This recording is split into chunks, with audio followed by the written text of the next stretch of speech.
सोमपुर गांव के घने जंगल में एक इच्छाधारी नागिन शिवन्या रहा करती थी, जो पूरा दिन शिव की आराधना में लीन रहती। साथ ही उस जंगल में एक भैरवी नाम की चुड़ैल भी रहती थी, जो गांव के लोगों को मारकर अपना पेट भरा करती थी। चुड़ैल के डर से कोई भी रात के समय जंगल में नहीं जाता था, लेकिन एक दिन जंगल के बीचों बीच एक छोटी सी नवजात बच्ची के रोने की आवाज आती है।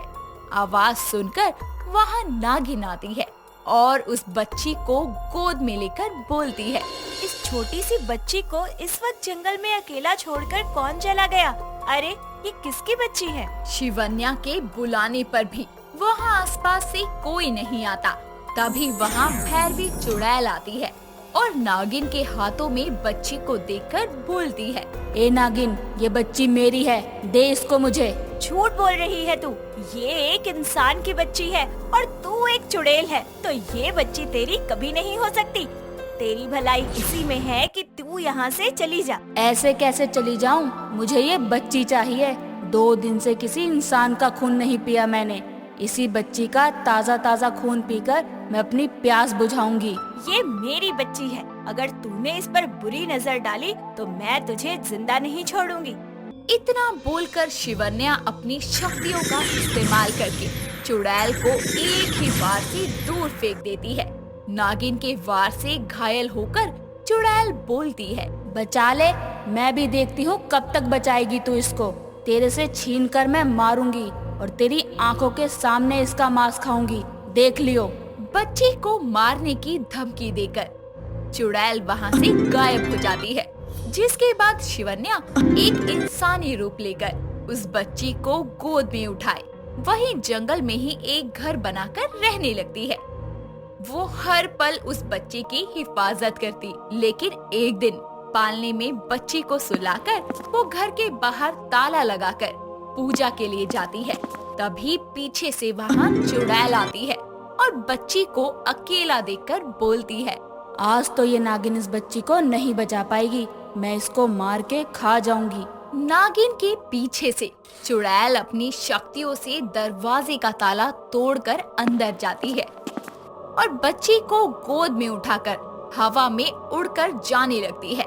हवा में चुड़ैल के हाथों में बच्ची को देखकर कुछ गांव वाले शोर मचाते हुए बोलते हैं, अरे अरे बचाओ बचाओ, चुड़ैल बच्ची को खा जाएगी।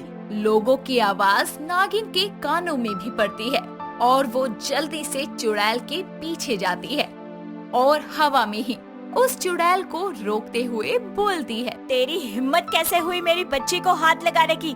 आज तेरी मौत से सामना करवाना ही पड़ेगा। नागिन, पहले अपनी बच्ची को तो बचा ले, फिर मुझे मारियो।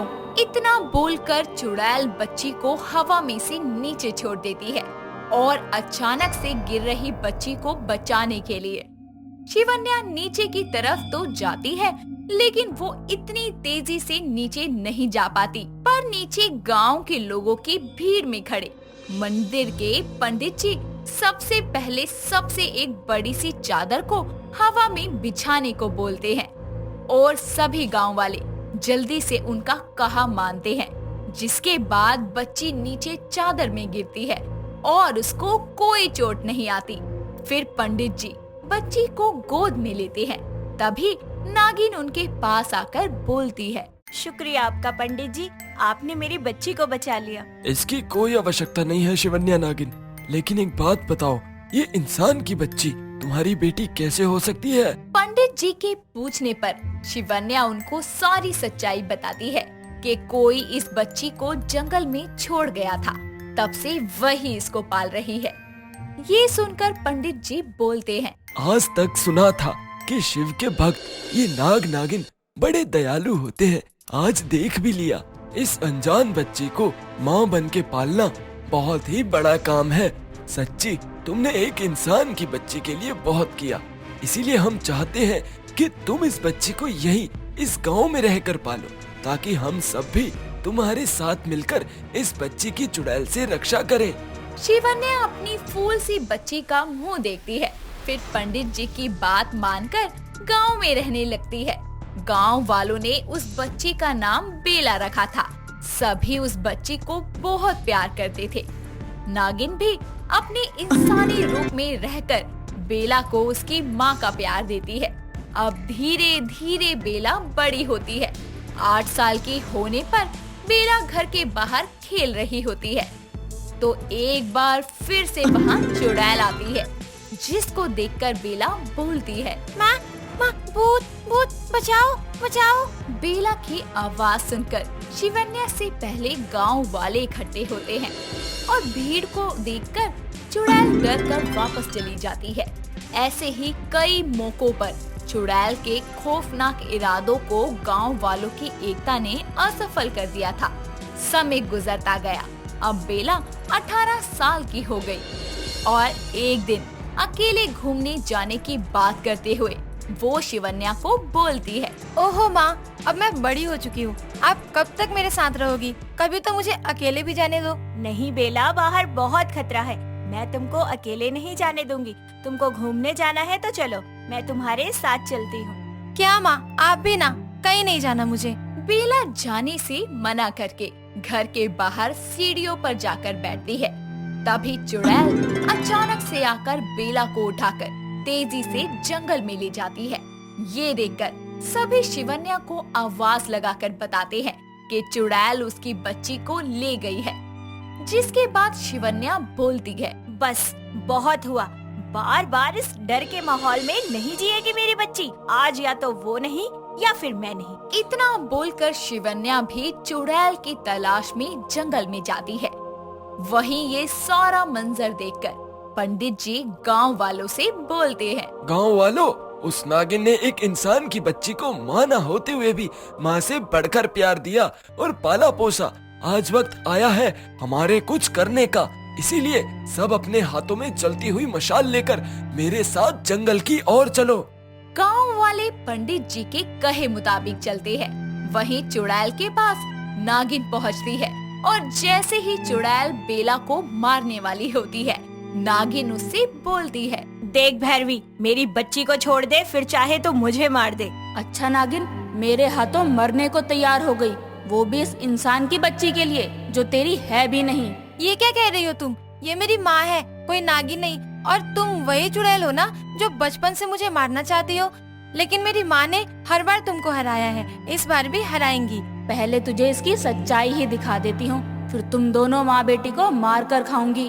भैरवी अपनी शक्तियों से नागिन को उसके असली नागिन रूप में लाकर बंदी बना लेती है और अपनी माँ को नागिन रूप में देखकर बेला थोड़ा हैरान जरूर होती है, लेकिन फिर वो चुड़ैल के सामने हाथ जोड़कर बोलती है, देखो, आप जो भी हो, प्लीज मेरी माँ को छोड़ दो, हमें यहाँ से जाने दो।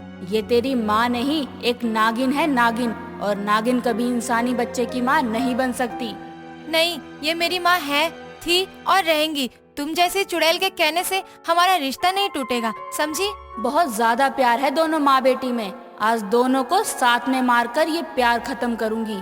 चुड़ैल कुछ करती इससे पहले ही वहाँ गांव के लोग मशाले लेकर पहुँच जाते हैं और चुड़ैल के चारों तरफ घेरा बनाकर खड़े हो जाते हैं। ये देखकर चुड़ैल बोलती है, तुम गांव वाले इस नागिन का साथ दे रहे हो ना, मैं तुम सबको नहीं छोड़ूंगी, सबको मार दूंगी। अरे तेरे जैसी चुड़ैल से अब हम नहीं डरते। तेरे से अच्छी ये नागिन है जिसने एक छोटी सी अनजान बच्ची को माँ बनकर पाला, ना कि तेरी तरह उसको मारने की सोची। आज इसके अच्छे स्वभाव के कारण ही सब इसके साथ हैं, ना कि तेरे साथ। तुम लोग मेरा कुछ नहीं बिगाड़ पाओगे। ये लोग ना सही, लेकिन मैं तो बिगाड़ सकती हूँ। शिवन्या अपनी शक्तियों से खुद को आजाद करके चुड़ैल के सामने आती है, जिसके बाद दोनों में एक भयंकर युद्ध होता है और अंत में नागिन के वार से चुड़ैल मर जाती है और गांव वाले मशाल से उसके शरीर को आग लगा देते हैं। फिर शिवन्या के इंसानी रूप में वापस आने पर बेला उसके गले लगकर बोलती है, माँ, मुझे कोई फर्क नहीं पड़ता तुम नागिन हो या इंसान, मेरे लिए तुम हमेशा मेरी माँ रहोगी और मैं तुमसे कभी दूर नहीं जाऊंगी। बेला शिवन्या के नागिन होने की सच्चाई जानकर भी उसे अपनी माँ के रूप में स्वीकार कर लेती है, जिसके बाद वो दोनों दोबारा एक आम इंसानों की तरह अपनी जिंदगी बिताने लगते हैं और दोबारा कभी कोई चुड़ैल बेला पर हमला नहीं करती।